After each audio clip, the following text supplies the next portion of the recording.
Assalamualaikum warahmatullahi wabarakatuh. Nama saya Bahrul Rizky Kurniawan. Saya dari jurusan Fisika, Fakultas MIPA.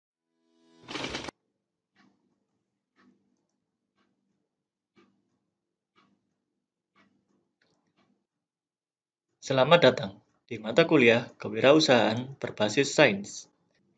Saya ucapkan selamat bergabung kepada seluruh mahasiswa yang telah mengambil mata kuliah ini. Perkenalkan, saya Bahrul Rizky Kurniawan, dosen yang akan mengampu mata kuliah ini selama 1 semester. Silakan Anda subscribe channel YouTube saya karena materi pada perkuliahan ini dapat Anda akses melalui channel YouTube saya. Anda juga boleh like, share agar video ini bermanfaat untuk orang yang lebih banyak. Baiklah, sebelum kita mulai perkuliahan pada hari ini, kita awali dengan berdoa. Silakan berdoa sesuai agama dan kepercayaan masing-masing. Berdoa dipersilakan. Selesai. Pada video kali ini kita akan berdiskusi tentang menilai kebutuhan usaha dan memperoleh modal. Materi diskusi ini akan disajikan oleh kelompok 4. Sebelum kita mengikuti materi diskusi dari kelompok 4, mari kita terlebih dahulu berkenalan dengan kelompok 4. Assalamualaikum warahmatullahi wabarakatuh.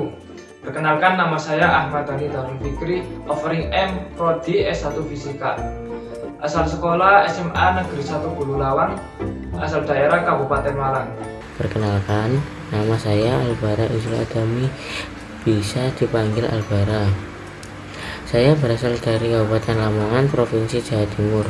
Perkenalkan, nama saya Riko Firman Syamudi dari Prodi S1 Fisika kelas offering M.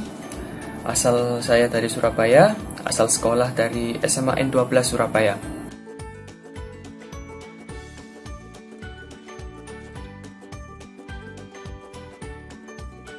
Sekarang marilah kita ikuti materi diskusi yang akan disampaikan oleh kelompok 4. Kepada kelompok 4, dipersilakan.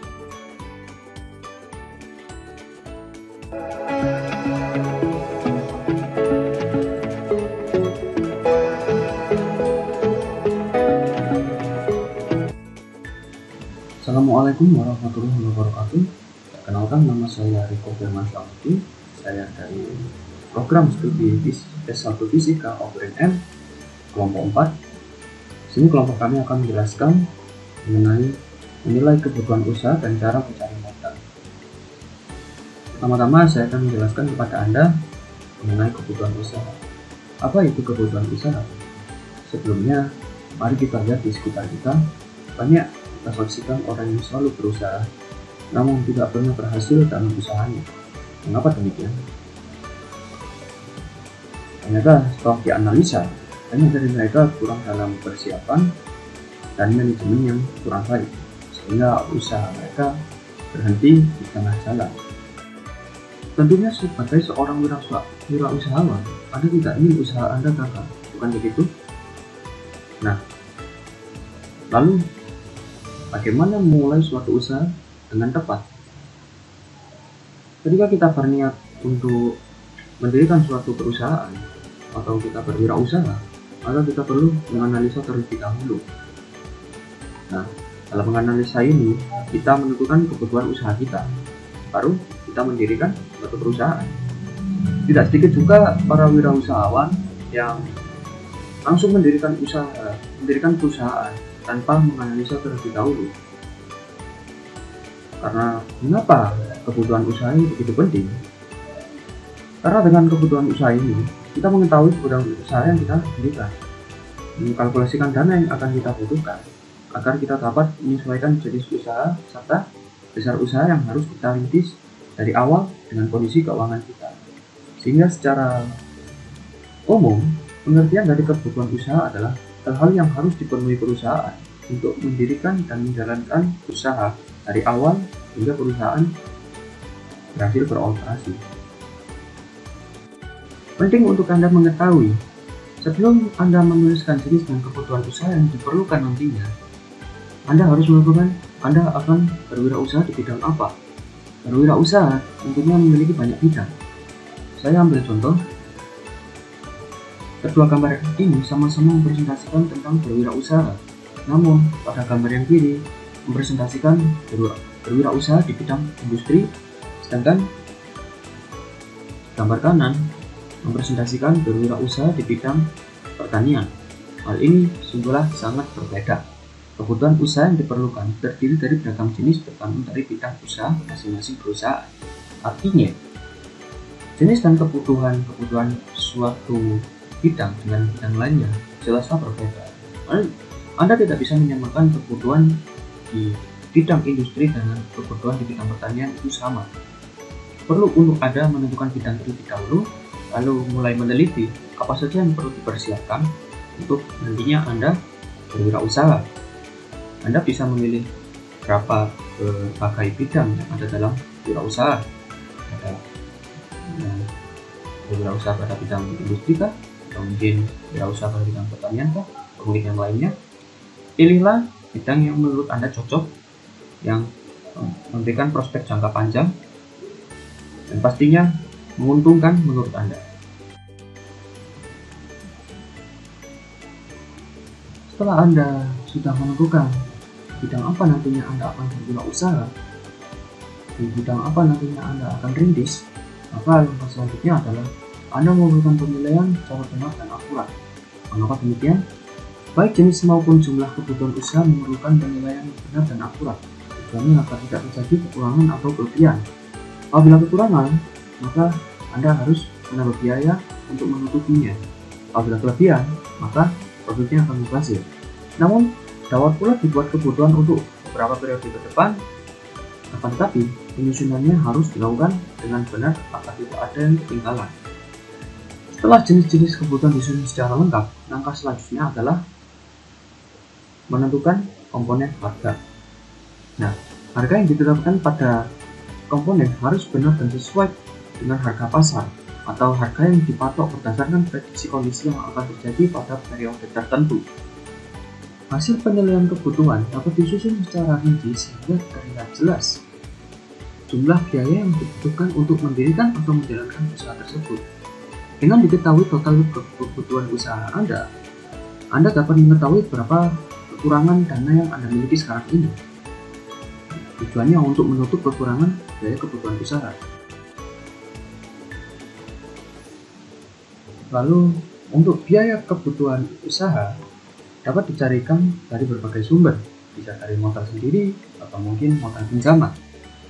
Namun, untuk usaha yang baru jalan, pinjaman dari bank akan sulit diperoleh, sehingga Anda mau tidak mau harus menggunakan modal sendiri atau mungkin modal sumbangan. Baru saat usaha sudah berjalan, Anda bisa mengajukan pinjaman dari bank.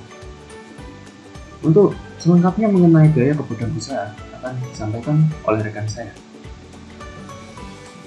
Untuk slide selanjutnya yaitu biaya kebutuhan usaha. Setelah kita mengetahui jenis kebutuhan yang diperlukan untuk usaha, kita akan merinci jumlah setiap jenis kebutuhan yang kemudian disusun menjadi suatu bentuk anggaran untuk kegiatan dalam periode tertentu. Artinya, dengan mengetahui jenis dan jumlah kebutuhan usaha, kita dapat membuat rencana anggaran untuk memulai suatu usaha dan selama perusahaan tersebut berjalan. Nah, besarnya dana atau uang yang akan kita gunakan untuk menutup biaya dan jenis-jenis biaya yang lain, maka dari itu kita buat secara rinci berdasarkan harga saat ini. Rincian komponen jenis kebutuhan dan total biaya yang dikeluarkan biasanya kita sebut dengan biaya kebutuhan usaha. Secara garis besar, jenis-jenis kebutuhan usaha ini meliputi yang pertama, biaya prainvestasi, meliputi biaya perusahaan izin, biaya studi kelayakan, dan biaya pengurusan dan pembersihan lahan. Untuk yang kedua, yaitu biaya pembelian aktiva tetap.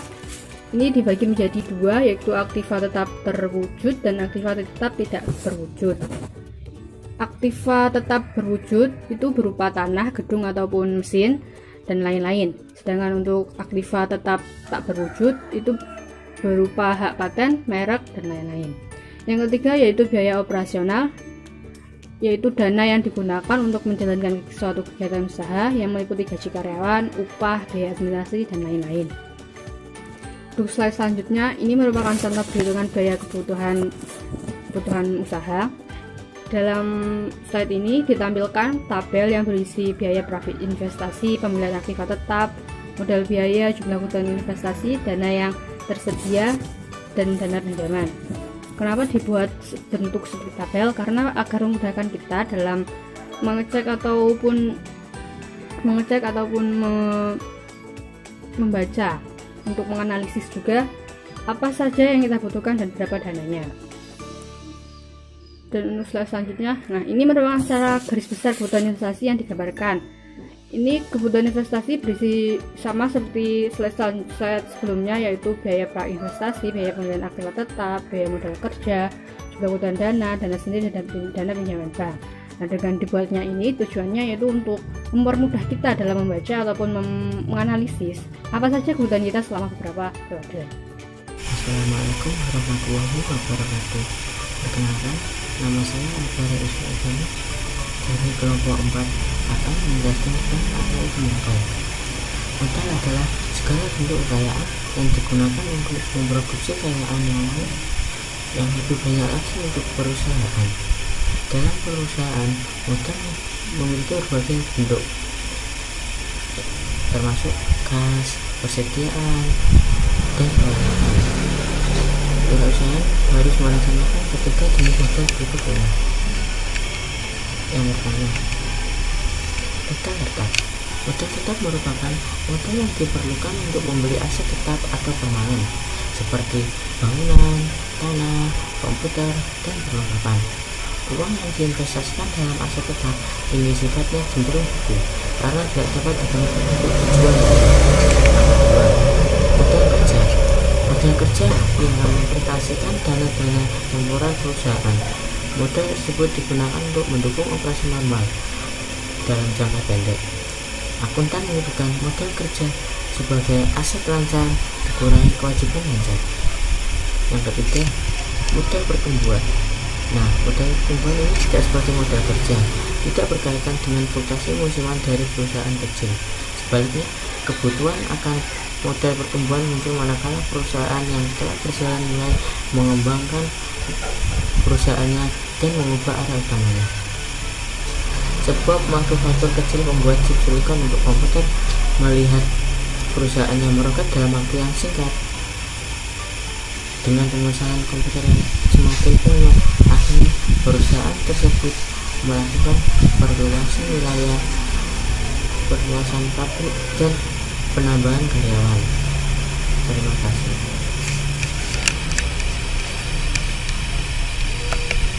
Assalamualaikum warahmatullahi wabarakatuh. Saya Ahmad Dhani Darul Fikri dari kelompok 4 akan menjelaskan hal-hal yang diperhatikan untuk memperoleh modal dan cara memperoleh dana permodalan. Yang pertama, hal-hal yang diperhatikan untuk memperoleh modal adalah satu, tujuan perusahaan. Perusahaan perlu mempertimbangkan tujuan penggunaan pinjaman tersebut, apakah untuk modal investasi atau modal kerja, apakah sebagai modal utama atau hanya sekedar modal tambahan, atau kebutuhannya mendesak atau tidak. Dan yang kedua, ada masa pengembalian modal. Dalam waktu tertentu, pinjaman tersebut harus dikembalikan ke kreditor. Bagi perusahaan, jangka waktu pengembalian investasi juga perlu dipertimbangkan sehingga tidak menjadi beban perusahaan dan tidak mengganggu cash flow perusahaan. Sebaiknya jangka waktu pinjaman disesuaikan dengan kebutuhan perusahaan. Dan yang ketiga, ada biaya yang dikeluarkan. Faktor biaya yang harus dikeluarkan harus dipertimbangkan secara matang, misalnya biaya bunga, biaya administrasi, provisi dan komisi, atau biaya lain-lainnya. Hal ini penting karena biaya merupakan komponen produksi yang akan menjadi beban perusahaan dalam menentukan harga jual dan laba. Besarnya tingkat suku bunga dan biaya lain yang dibebankan bank dan lembaga keuangan kepada nasabah berbeda-beda antara satu dengan yang lainnya. Dan yang keempat, ada estimasi keuntungan. Besarnya keuntungan yang akan diperoleh pada masa yang akan datang perlu menjadi pertimbangan. Estimasi keuntungan diperoleh dari selisih pendapatan dengan biaya dalam suatu periode tertentu.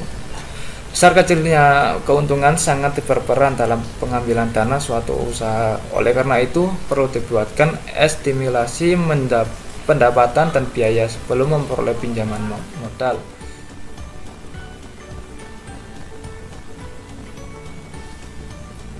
Dan selanjutnya adalah cara memperoleh dana pemodalan. Yang pertama, ada dana sendiri. Menggunakan dana sendiri paling banyak dilakukan oleh pengusaha dalam memodali usahanya. Pemakaian dana ini dimungkinkan bila memiliki simpanan uang tunai di bank ataupun berupa reksadana. Dengan dana pribadi ini, kita bisa lebih fleksibel dalam pemakaian jumlah dana sewaktu-waktu, serta bebas mengalokasikan dana sesuai dengan keputusan sendiri. Sekaligus Anda akan terbebas dari bunga, pemotongan keuntungan, dan tidak perlu membagi hasil dengan pihak lain. Meskipun demikian, terkadang menggunakan dana sendiri juga memiliki kelemahan seperti kurangnya kontrol dalam pemakaian dana, lalai dalam pencatatan keuangan, dan bila merugi, maka harus menanggung kerugian sendiri. Yang kedua ada dana pinjaman.